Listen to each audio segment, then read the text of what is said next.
আসসালামু আলাইকুম। আমরা সকলেই জানি গাছের জন্য ব্যবহার করা চা পাতা অর্থাৎ বলকানো যে চা পাতাটা থাকে, এই চা পাতাগুলো গাছের জন্য বেশ উপকারী। তাই আমরা চায়ের দোকান থেকে একসাথে এক কক্সের এই চা পাতাগুলো সংগ্রহ করেছি এবং এগুলোকে আবার এই শ্রেণীতে করে শুকিয়ে নিব। শুকিয়ে এগুলো আমরা সংরক্ষণ করতে পারবো এবং গাছে ২-৩ মাস পর পর অল্প পরিমাণে ব্যবহার করতে পারবো। এতে গাছে অক্সিজেনের মাত্রাও বাড়বে এবং গাছ পুষ্টি উপাদান সুন্দরভাবে গ্রহণ করতে পারবে।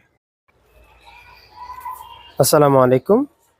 আমরা সকলেই জানি গাছের জন্য ব্যবহার করা চা পাতা অর্থাৎ বলকানো যে চা পাতাটা থাকে, এই চা পাতাগুলো গাছের জন্য বেশ উপকারী।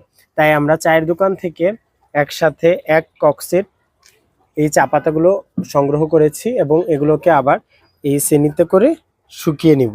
শুকিয়ে এগুলো আমরা সংরক্ষণ করতে পারবো এবং গাছে ২-৩ মাস পর পর অল্প পরিমাণে ব্যবহার করতে পারবো।